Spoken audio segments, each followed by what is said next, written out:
Stalin starts changing the direction, and you get Mao.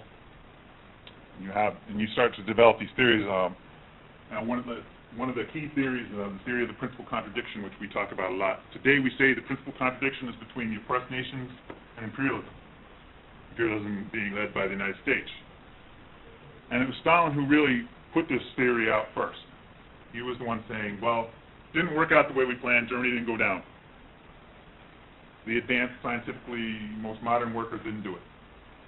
The weak link of capitalism and imperialism turns out to be in the third world, or the agrarian countries. You call it the weak link. He said, if you grasp this weak link as strongly as you can and you pull on it with all our communist might, if we focus our communist energies there, we will break this link and we will shatter capitalism. So Russia went first, and he believed China could go. A number of other colonies could. So the colonies might actually go first. And he theorized what stages the revolution would have to go through, and that was controversial and so on. But they said the principal contradiction is the one, out of all the struggles you pick, out of all the fights you want to pick, he says, pick the fight where if you win it by grasping with all your might, you're going to advance all the other struggles the most. And he said he was the one who said the national liberation struggle might be the one, might be the principal contradiction. So this idea started to come out. And that, to get to that point, Marxism kind of had to go through this theoretical switch, where before you kind of had a global capitalist class fighting a global proletariat.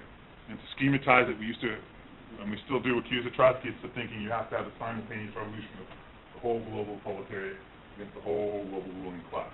And that idea went out with Stalin, and you started breaking it into pieces, into countries.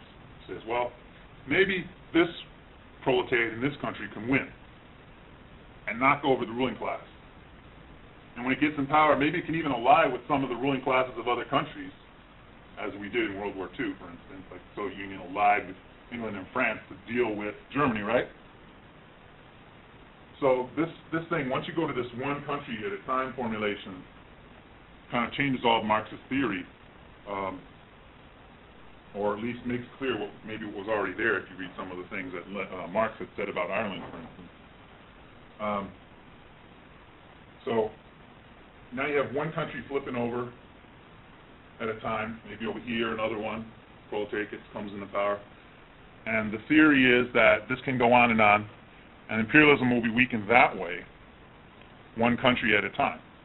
And so becomes an obvious role for national liberation struggles within that. It says, well, we can actually ally with the bourgeoisie to knock out the imperialists, because the bourgeoisie has an interest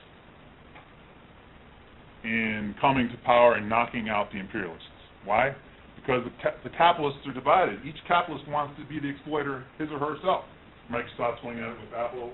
That's no longer anymore, right? But, Burger King is fighting with McDonald's. Okay, on a national scale or international scale, the same thing is happening.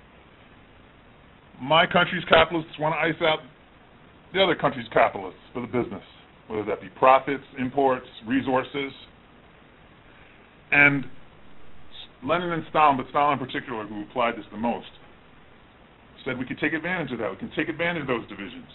We can take advantage of the division between Germany and England. Germany wanted England's colonies.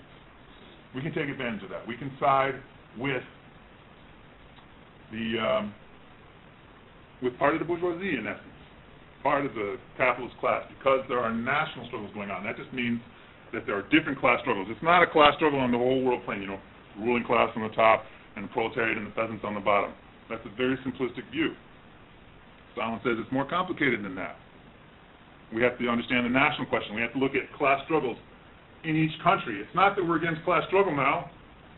It's that we think different class struggles are important than what we used to think. Okay, we can ally with certain classes, and we'll still be engaged in class struggles, and we're still trying to get the classes on the bottom on top.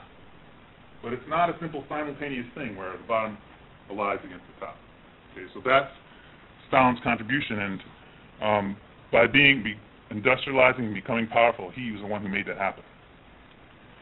So we have decolonization that followed, a number of countries looking to the Soviet Union as a way to develop. Okay, I'm gonna stop there.